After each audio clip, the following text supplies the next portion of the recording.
മധ്യകേരളത്തിൽ ഭീതി വിതയ്ക്കുന്ന കുറുവ തസ്കര സംഘത്തെക്കുറിച്ച് കൂടുതൽ കണ്ടെത്തലുകളുമായി പോലീസ്. പിടിയിലായ സന്തോഷ് സെൽവത്തിനൊപ്പം കേരളത്തിൽ എത്തിയത് 13 പേരെന്നാണ് പോലീസിന്റെ നിഗമനം. ഇതിൽ 4 പേർ ഇപ്പോഴും കൊച്ചിയിലുണ്ട് എന്നാണ് പോലീസ് കരുതുന്നത്. ആലപ്പുഴയിലും കോട്ടയത്തും അടുത്തിടെ നടന്ന മോഷണങ്ങളിൽ കുറുവ സംഘവും ഉൾപ്പെട്ടിട്ടുണ്ട്. പിടിയിലായ സന്തോഷിന് തമിഴ്നാട്ടിലെ തിരുട്ടു ഗ്രാമത്തിൽ 3 വീടുകൾ ഉണ്ടെന്നടക്കം പോലീസ് കണ്ടെത്തി.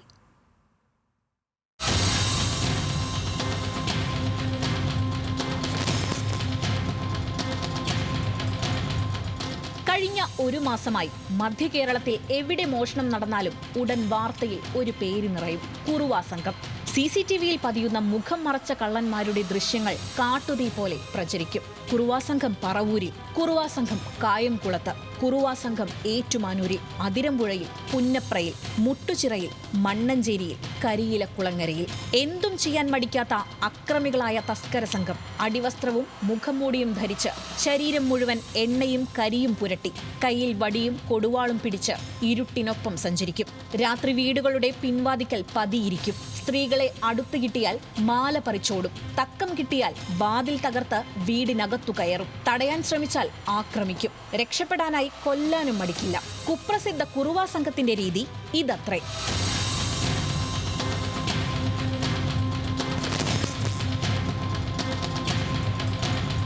കുറുവ സംഘം ആയുധമെടുത്ത് നാട്ടുകാരെ ആക്രമിച്ച സംഭവങ്ങളൊന്നും അടുത്തിടെ റിപ്പോർട്ട് ചെയ്തിട്ടില്ല.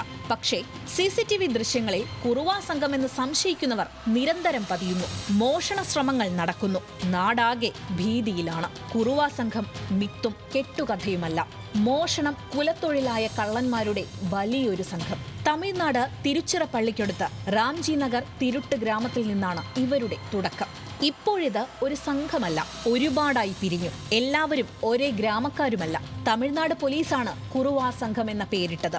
ഇക്കൂട്ടരിൽ ചിലർ നിലവിൽ കേരളത്തിലുണ്ടെന്ന് നമ്മുടെ പോലീസും സ്ഥിരീകരിക്കുന്നു. കേരളത്തിൽ മോഷണത്തിനായി കുറുവ സംഘത്തിലെ 14 പേർ എത്തിയെന്നാണ് പോലീസിന്റെ അനുമാനം. വടക്കൻ പറവൂരിൽ മോഷണത്തിന് ശ്രമിച്ച കുറുവ സംഘാംഗം സന്തോഷ് സെൽവത്തെ പോലീസ് പിടികൂടുകയും ചെയ്തു. ബാക്കി 13 പേരും പുറത്തുണ്ട്. ഇതിൽ 4 പേർ കൊച്ചിയിൽ ഇപ്പോഴുമുണ്ടെന്ന് പോലീസ് ഉറപ്പിക്കുന്നു.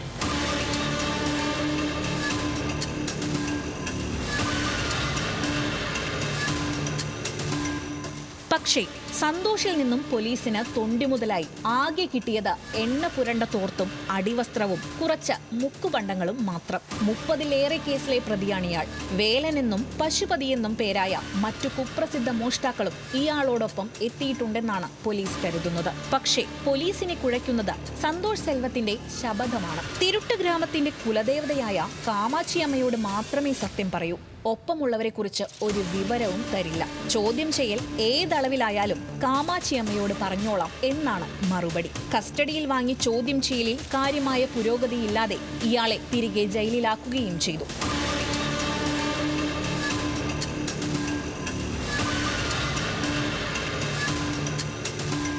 കമ്പം, ബോഡിനായ്ക്കന്നൂർ, കോയമ്പത്തൂർ, മധുര, തഞ്ചാവൂർ എന്നിവിടങ്ങളൊക്കെ കുറുവ സംഘത്തിന്റെ താവളങ്ങളാണെന്ന് തമിഴ്നാട് പോലീസ് പറയുന്നു. പാലക്കാടും പിന്നെ കോഴിക്കോടുമായി കേരളത്തിൽ പലയിടത്തും നേരത്തെയും ഈ സംഘം മോഷണം നടത്തിയിട്ടുണ്ട്. പരുത്തിവീരൻ, മധുരവീരൻ, മലയാളത്താൻ, ഗണേശൻ, ശെൽവപാണ്ടി, സുബ്രഹ്മണ്യൻ തുടങ്ങി കുറുവ സംഘത്തിലെ പലരും 1988 മുതൽ 1995 വരെ കാലത്ത് കേരള പോലീസ് പിടികൂടിയിട്ടുണ്ടെങ്കിലും ജാമ്യത്തിലിറങ്ങി മുങ്ങുകയായിരുന്നു. പിന്നീട് ഇപ്പോഴാണ് കുറുവ സംഘം വാർത്തയിൽ നിറയുന്നത്.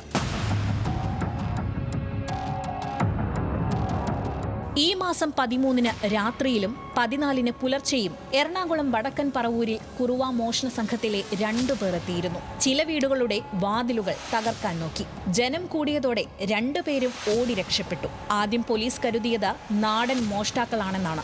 മോഷണ ശ്രമത്തിന് പിന്നിൽ ലോക്കൽ സംഘങ്ങളെന്ന് ആലുവ റൂറൽ SP മാധ്യമങ്ങളോട് പ്രതികരിച്ചു. പക്ഷേ 2-ാം ദിവസമാണ് കുണ്ടന്നൂർ പാലത്തിനടിയിൽ നിന്ന് സന്തോഷ് സെൽവം കുടുങ്ങിയത്. ഇതോടെ പറവൂരിലെത്തിയത് കുറുവ സംഘം തന്നെയെന്ന് പോലീസ് നിലപാട് മാറ്റി. ഇവർ വന്നത് ജലമാർഗമാണെന്ന് പറവൂർ പോലീസ് കണ്ടെത്തി. ഇതിനിടെയാണ് ആലപ്പുഴയിലെ കായംകുളത്തും കോട്ടയം മുട്ടുചിറയിലുമെല്ലാം കുറുവാ സംഘത്തെ കണ്ടതായി വാർത്തകളും അഭ്യൂഹങ്ങളും പരന്നത്. ആലപ്പുഴ പറവൂർ പോലീസ് സംയുക്തമായി കുറുവാ മോഷണ സംഘത്തെക്കുറിച്ച് ഒരു റിപ്പോർട്ട് തയ്യാറാക്കി. കേരളത്തിൽ മോഷണത്തിനായി എത്തിയത് 14 പേരുടെ സംഘമെന്നാണ് നിഗമനം. ഇതിൽ സന്തോഷ് സെൽവത്തെ മാത്രമേ പിടികൂടാൻ കഴിഞ്ഞിട്ടുള്ളൂ. ബാക്കി 13 പേരും പുറത്തുണ്ട്. ഇതിൽ 4 പേർ കൊച്ചിയിൽ ഇപ്പോഴുമുണ്ടെന്ന് പോലീസ് ഉറപ്പിക്കുന്നു.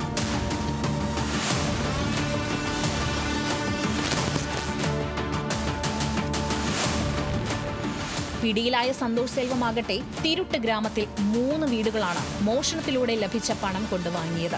സന്തോഷിന്റെ യഥാർത്ഥ വീട് തേനിയിലെ കാമാച്ചിപുരത്താണ്.